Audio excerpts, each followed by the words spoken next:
Hello बच्चों, कैसे हैं आप लोग।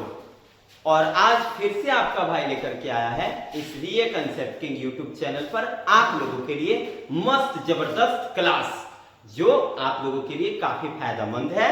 और ये है चैप्टर 4 का माइंड मैप, पार्ट 4 का माइंड मैप जो बायोलॉजी है और चैप्टर का नाम जनन स्वास्थ्य है। ठीक है, तो चलिए इस माइंड मैप को हम शुरू करते हैं एक नए अंदाज में, नए तरीके से, मस्त जबरदस्त।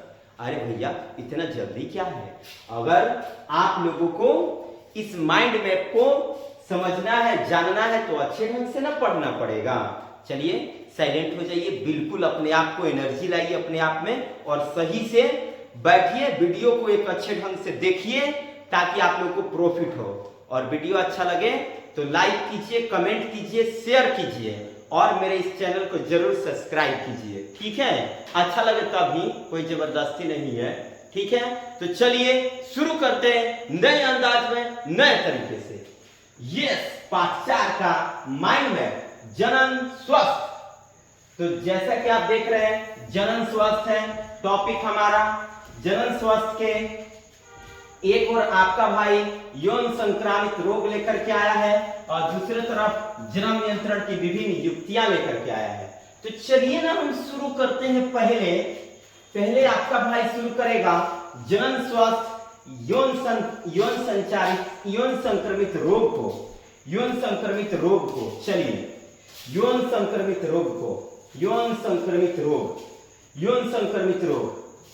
संक्रमित रोग में पहला आप देख सकते हैं ईस्ट जनित रोग, दूसरा आप देख सकते हैं विषाणु जनित रोग, तीसरा आप देख सकते हैं जीवाणु जनित रोग। ईस्ट जनित रोग, विषाणु जनित रोग, जीवाणु जनित रोग, ये यौन संक्रमित रोग है। यौन संक्रमित रोग में मेरे बच्चों, यौन संक्रमित रोग में आप देख सकते हैं ईस्ट जनित रोग को, आप देख सकते हैं विषाणु जनित रोग को, आप देख सकते हैं जीवाणु जनित रोग को। यानी कि यौन संक्रमित जो रोग होता है भैया, यौन संक्रमित जो रोग होता है वो विषाणु के कारण भी होता है यानी कि वायरस के कारण भी होता है, बैक्टीरिया यानी कि जीवाणु के कारण भी होता है और ईस्ट के कारण भी होता है भैया। ईस्ट के कारण भी यौन संक्रमित रोग होता है, जीवाणु के कारण भी यौन संक्रमित रोग होता है, विषाणु के कारण भी यौन संक्रमित रोग होता है। लेकिन गुरुजी आप ये तो बता दीजिए कि विषाणु जनित रोग कौन कौन सा है जो यौन संक्रमित रोग है। तो विषाणु जनित यौन संक्रमित रोग एड्स, जेनिटल वार्टस, हर्पिस।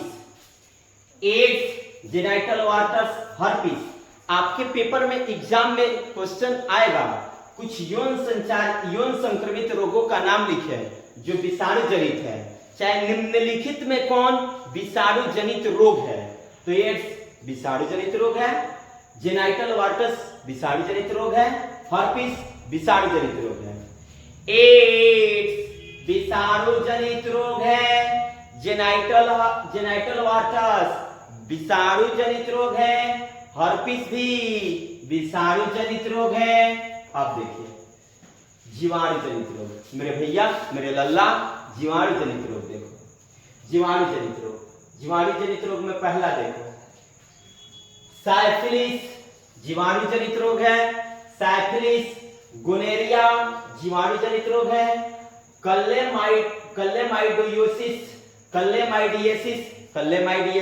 जीवाणु जनित रोग है। 3 जीवाणु जनित रोग फिर से आपका भाई बता दे एक बार प्यार से, मस्त जबरदस्त देखिएगा। जीवाणु जनित रोग में पहला कल्लेमाइडियसिस, दूसरा गोनेरिया, तीसरा साइफिलिस। चलिए विषाणु जनित रोग का नाम बताइए तो, चलिए बोलिए लोग। हर्पिस विषाणु जनित रोग, जेनिटल वार्टस विषाणु जनित रोग, एड्स विषाणु जनित रोग। जीवाणु जनित रोग का नाम बताइए, चलिए लोग। जीवाणु जनित रोग कलेमाइडियसिस जीवाणु जनित रोग, गोनेरिया जीवाणु जनित रोग, सिफिलिस जीवाणु जनित रोग। डन।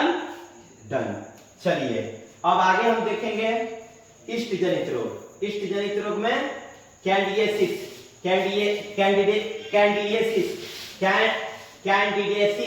कैंडिडियसिस, कैंडिडियसिस, कैंडिडियसिस, कैंडिडियसिस, कैंडिडियसिस, कैंडिडियसिस जो रोग है वो इष्ट जनित रोग है। ठीक है, एक बार कंफर्म कर लीजिए लोग, चलिए कंफर्म कीजिए तो फटाक दे। जनन स्वास्थ्य में यौन संक्रमित रोग, जनन स्वास्थ्य में यौन संक्रमित रोग, यौन संक्रमित रोग किसके किसके कारण होता है? तो यौन संक्रमित जो रोग होता है वो विषाणु जनित भी होता है सर, जीवाणु जनित भी होता है सर, इष्ट जनित भी होता है सर। अब हम पूछेंगे जी कि बताइए विषाणु जनित रोग कौन है जी? तो विषाणु जनित रोग हर्पीस है जी, विषाणु जनित रोग जेनाइटल वार्टस है जी, विषाणु जनित रोग एड्स है जी। Very good. अब चलिए ध्यान देते हैं जीवाणु जनित रोग कौन कौन सा है।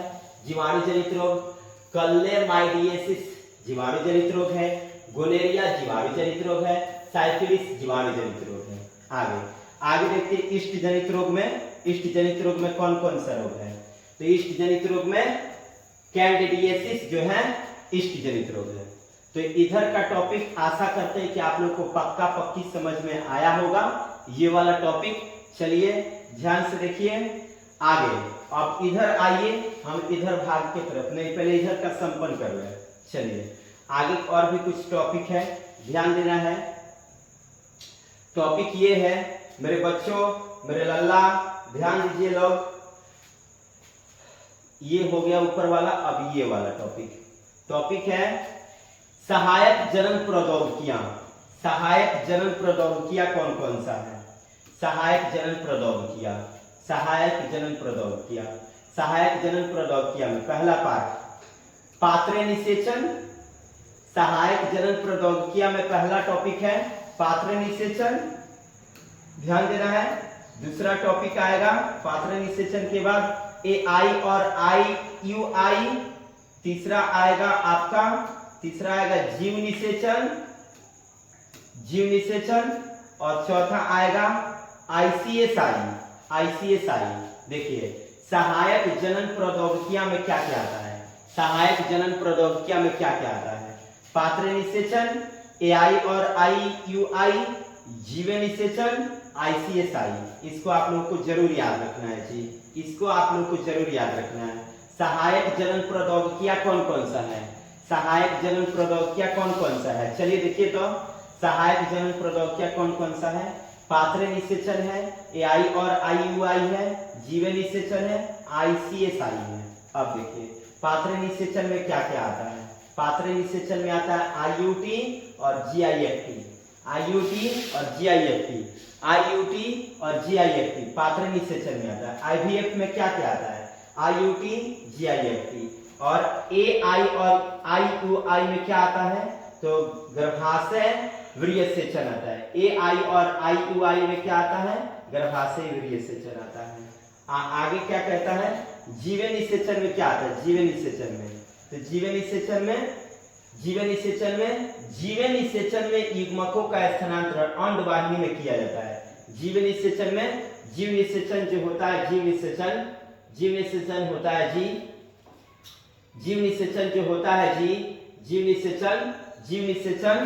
जीव निषेचन में क्या होता है ना कि जो युग्मक होता है उसको किसमें स्थानांतरित किया जाता है? अंडाशय में, अंडाशय में स्थानांतरित किया जाता है। तो इधर का सारा टॉपिक खत्म हुआ। मैं एक बार अंतिम जब मैं सारे टॉपिक को मैं पढ़ाऊंगा तो इधर भी एक टॉपिक दिया है जी, इधर भी एक टॉपिक दिया है। ICSI का एक टॉपिक दिया है कोशिकीय शुक्राणु निक्षेपण।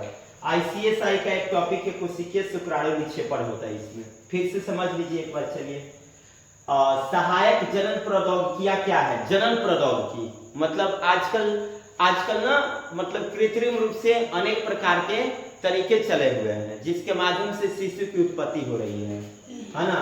तो देख सकते हैं आप कि सहायक जनन प्रौद्योगिकियां में पात्र निषेचन होता है, पात्र निषेचन के द्वारा, AI और IUI के द्वारा, जीव निषेचन के द्वारा, ICSI के द्वारा, है ना। ये कृत्रिम रूप से चलाई गई आजकल की विधियां हैं। पात्र निषेचन दो प्रकार के, IUIT, GIFT। एआई और आईओ में क्या होता है, गर्भाशय वीर्य सेचन होता है। गर्भाशय वीर्य सेचन किसमें होता है, आई ए आई और आईयूआई में। जीवन निषेचन किसमें होता है, जीवन निषेचन में क्या होता है गुरुजी, जीवन निषेचन में युग्मक का स्थानांतरण अंडवाहिनी में किया जाता है। और आईसीएसआई में कोशिकीय शुक्राणु निक्षेपण होता है। आईसीएसआई में कोशिकीय शुक्राणु निक्षेपण होता है। चलिए आगे देखते हैं, ध्यान देना बच्चों।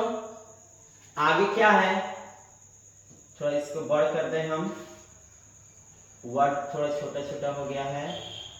चलिए ध्यान देते हैं हम इस टॉपिक पर। टॉपिक हमारा ये रहा, ध्यान देना बच्चों, ध्यान देना है। अब इधर का टॉपिक जन्म नियंत्रण की विभिन्न युक्तियां। पहले हम ऊपर की तरफ देख लें जन्म नियंत्रण की प्रमुख विधियां। तो जन्म नियंत्रण की प्रमुख विधियां में प्राकृतिक विधि पहले देख लें। किन किन विधियों के द्वारा जन्म नियंत्रण किया जा सकता है, मतलब जन्म दर को कम किया जा सकता है। किन किन विधियों द्वारा जन्म दर को कम किया जा सकता है। तो जन्म दर को कम करने के लिए देखिए कौन कौन सी। पहला तो है आपका, पहला आप देख सकते हैं, पहला टॉपिक आप तो देख सकते हैं आप प्राकृतिक विधि में क्या क्या है। प्राकृतिक विधि में जो जन्म नियंत्रण को रोक सकता है, तो प्राकृतिक विधि में जन्म नियंत्रण को रोकने वाला क्या क्या है। तो प्राकृतिक विधि में जन्म नियंत्रण को रोका जा सकता है स्तनपान अनार्थों द्वारा, अंतरित मैथुन द्वारा और आवधिक संयम चक्र के 10 से 17 दिन के बीच सेक्स से बचाव, है ना।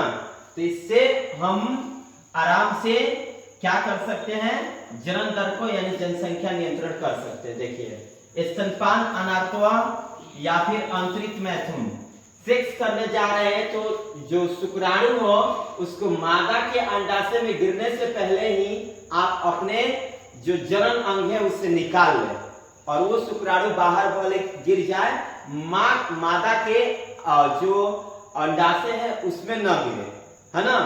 तो आप आसानी से आपका मतलब जो शिशु है यानी मादा का अंडाणु है वो निषेचित नहीं हो पाएगा।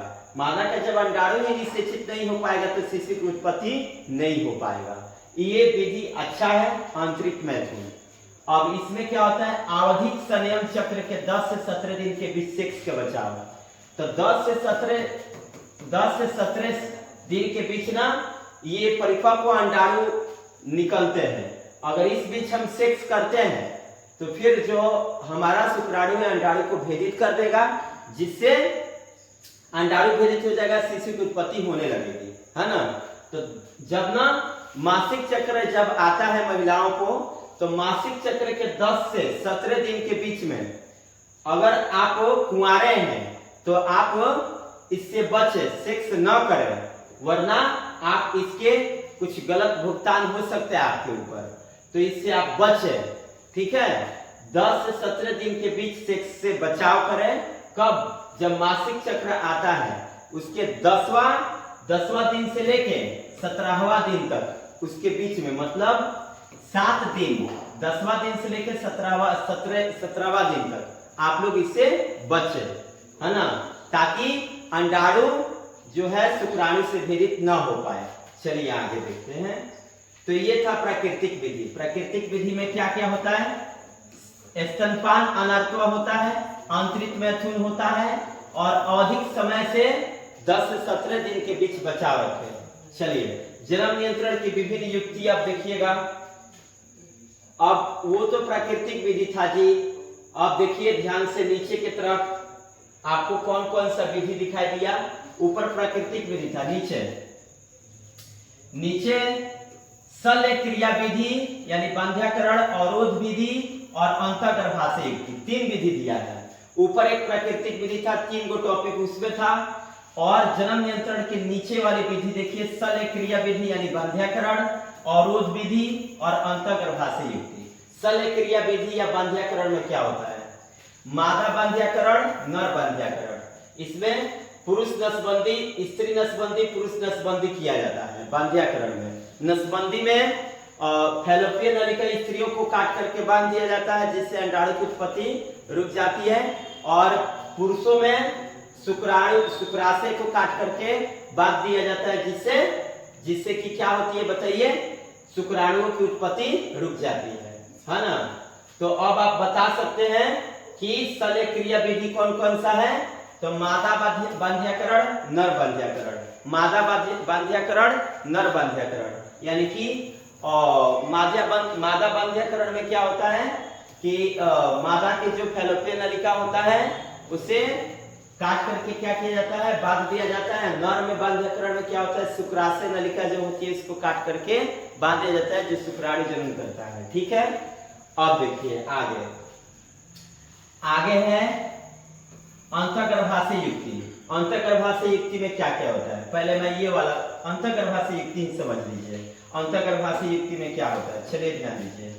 अंतःगर्भाशय युक्ति में पहला, अंतःगर्भाशय युक्ति में हार्मोन विमुक्तन यानी प्रोजेस्टेरोन लिप्स लूप प्रॉपर्टी है ना, अंतःगर्भाशय युक्ति है। इसका प्रयोग करके हम शिशु जन्म दर को रोक सकते हैं।